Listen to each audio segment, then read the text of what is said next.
드디어 갑니다. 이제 윤석열도 서서히 압박을 느낄 겁니다. 왜냐면 정부 인사들이 압수수색을 받는 등 곳곳에서 터져나가고 있는데 윤석열, 김건희도 곧 특검 압박을 받게 되겠죠? 이번에 전현희 전 국민권익위원장 표적 감사 의혹과 관련해 공수처가 유병호 감사원 사무총장의 집과 휴대전화를 추가로 압수수색했습니다. 소환 통보에도 5차례나 응하지 않자 압박에 나선 건데 이게 시발점이 될 겁니다. 고위공직자범죄수사처 수사팀이 그제 감사원 유병호 사무총장의 집과 사무실에 들이닥쳤습니다. 그리고 유 사무총장의 휴대전화와 개인 컴퓨터 등을 추가로 확보했죠.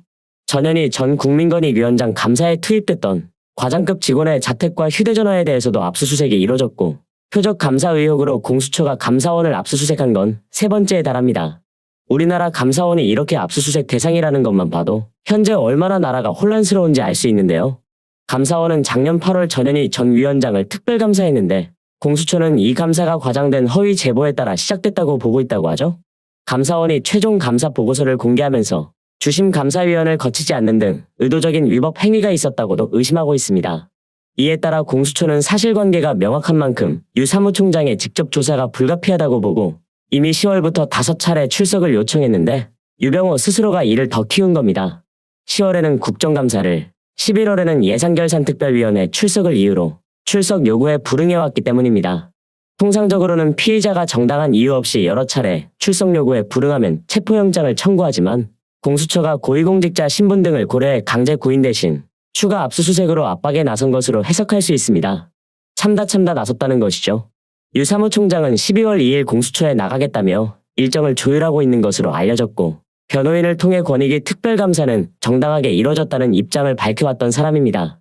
그러나 결국엔 압수수색에 들어간 이상 이제 더 이상의 변명은 통하지 않는다는 겁니다. 이미 이 정부는 식물정보라고 볼 수 있습니다. 제대로 된 후폭풍은 아직 시작도 안 했는데 벌써부터 휘청거려서야 되겠습니까? 지금 윤석열 정부는 계속해서 한동훈을 앞세워 국민 여론을 바꿀 수 있다고 착각하고 있는데 한동훈이 출마하면 나아질까요? 그런다고 이미 알려진 윤석열의 과오와 무능이 가려지겠습니까? 윤석열이 본인 아집과 철학만으로는 아무것도 안 되니 결국은 한동훈의 정치 입문을 수용한 걸로 보입니다. 하긴 당장 내년 총선이 급하긴 할 테니 그럴 수밖에 없었겠죠. 마지막까지 남겨놓은 카드를 동원하지 않을 수 없을 만큼 절박하다고 판단한 것으로 보이는데 이마저도 얼마나 바보 같은 선택인지를 모르나 봅니다. 자신의 분신과도 같은 한동훈을 당해보내 장악력을 높이려는 의도가 뻔히 엿보이거든요. 이 말은 곧 현 국힘 지도부에 대한 불신이 크다는 건데 그런데도 왜 김기현 같은 인간들은 그대로 두고 있는지 알 수가 없습니다. 한동훈이 윤석열의 기대에 얼마나 부응해 줄지도 미지수고요. 애초에 한동훈이 지금 저 자리에 있는 이유도 윤석열의 지지와 신임이 있었기 때문입니다. 한동훈이 지금까지 보여준 것이라곤 야당 의원들에 대한 공격적 화술과 검찰을 동원한 이재명 더불어민주당 대표 수사가 전부입니다. 윤석열이 원하는 대로만 움직여온 사람이라는 거죠. 정치판에 들어오더라도 결국엔 자신이 가진 무기를 최대한 활용하려 될 텐데 이런 편향적인 행태로 선거의 판도를 좌우할 중도층의 마음을 사로잡을 수 있을까요? 여당 내 역할에 의문이 생기는 것도 마찬가지입니다. 단순히 지역구를 맡는 게 아니라 총선을 지휘하는 임무를 맡길 거라는 게 대체적인 예상인데 여기서 한동훈의 정당 내에서의 리더십은 검증된 바가 없다는 겁니다. 윤심을 얻고 당의 전면에 나선다는 생각이겠지만 정치적 내공이 없는 사람이 뭘 하겠습니까? 당장 지금의 윤석열도 정치적 경험이 전무한 상태에서 이상한 아집과 신념으로 나라를 이 지경으로 만들었습니다. 정치에 발을 디딘 한동훈이 바라는 건 국회의원 배지 그 이상 이하도 아닐 겁니다.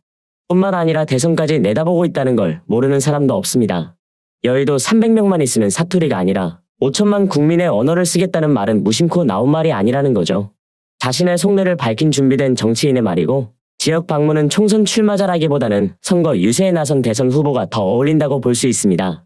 그런데 우리 정치사에서 2인자가 권력을 쟁취한 예는 거의 없습니다. 국민은 현 정권의 2인자가 차기 권력을 갖는 것을 좋아하지 않습니다. 같은 성향의 정권이 이어지더라도 살아있는 권력을 치받는 사람을 선택해왔죠.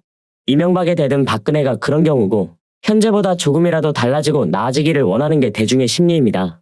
한동훈의 딜레마도 이런 것에 있는 건데요. 결국 윤석열의 아바타로 불리는 한동훈은 윤석열의 국정 운영에 어떤 평가를 할 것이냐는 겁니다. 국무위원으로서의 한동훈은 대통령을 비판할 수 없지만 차기 대권을 꿈꾸는 정치인이라면 그런 태도로는 정치인으로 살아남기 어렵습니다. 그렇다고 한동훈 본인 특유의 현란한 말장난으로 상황을 모면하려다가는 그 발언에 대한 의도와 책임을 물으면서 오히려 본인에게 더 큰 위기를 불러오는 꼴이 됩니다. 여권 일각에선 윤석열과 한동훈의 약속 대련을 말하지만 그런 꼼수가 통할 리 없습니다. 적당한 수준으로 윤석열의 국정 운영에 대해 건의하고 윤석열은 마지못해 수용하는 자세를 취한다는 건데 국민을 바보로 여기지 않고선 있을 수 없는 일이거든요. 당장 지금은 한 배를 탄 것처럼 보이지만 갈라짐의 시작일 수 있고 윤석열은 그 얕은 머리와 뻔히 보이는 수로 둘 다 성공하는 시나리오를 바라겠지만 그보다는 둘 다 실패하거나 한 명만 살아남을 가능성이 더 커 보이는 건 어쩔 수 없습니다. 총선에서 여당이 이기든 지든 임기가 유한한 윤석열은 내리막길이 될 수밖에 없는데요. 시간이 흐를수록 윤석열의 밑바닥은 더욱 드러날 것이고 한동훈도 마냥 오른팔 노름만 할 수만은 없습니다. 결국에 한동훈은 어떻게든 반대를 할 수밖에 없을 텐데 본인만 생각하는 윤석열 성격에 이걸 가만히 보고만 있을까요? 자신이 하고 싶은 대로만 움직이는 인간이 대통령이 되니 안보와 군인도 엉망입니다. 본인부터가 계속 사고를 쳐대고 있는데 앞서 언급한 한동훈 카드를 꺼내든 뭘 하든 간에 마이너스 효과만 나는 거죠. 윤 정부 들어 전 현직 국방부 장관을 비롯해 합참의장 후보자까지 논란투성이 인물들 뿐입니다. 물론 모두가 심각한 문제를 안고 있지만 이번에 김명수 합참의장 후보자의 경우에는 심각한 게 한둘이 아닙니다. 김명수는 대륙간 탄도미사일을 쏘아 올린 2022년 3월 5일, 잠수함 발사 탄도미사일 도발을 한 2022년 5월 7일에 군 장성들이 드나드는 태릉 골프장에서 골프를 쳤습니다. 그리고 최근 5년 동안 77차례나 군 골프장을 찾았다고 하고요. 게다가 근무 시간 중에 주식 거래를 한 것도 드러났죠? 북한이 초음속 미사일 등 탄도미사일을 쏜 2022년 1월 5일과 1월 17일에도 상장지수 펀드 거래를 한 것으로 알려졌습니다. 이런 식으로 주식 거래를 한 횟수가 46차례에 달했죠.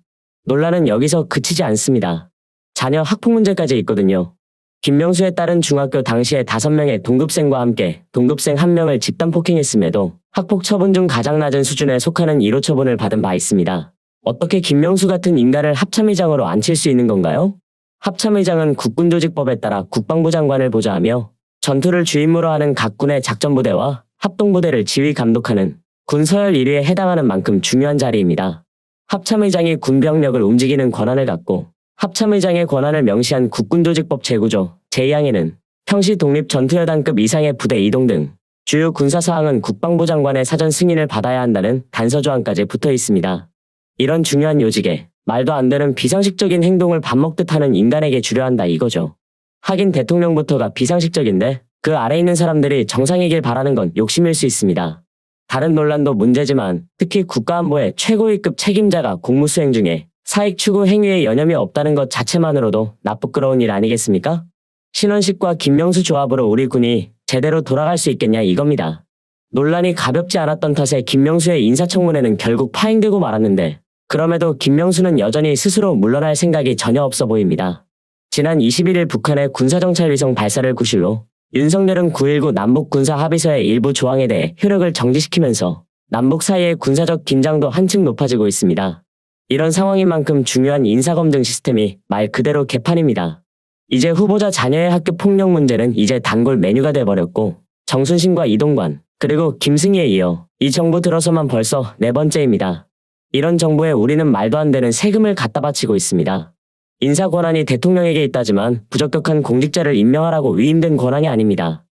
고위공직자로서 기본적 윤리의식마저 갖추지 못한 인사들만을 골라서 마구 임명하는 일만큼은 막아야 하지 않겠냐는 겁니다. 이걸 언제까지 지켜보기만 해야 하나요?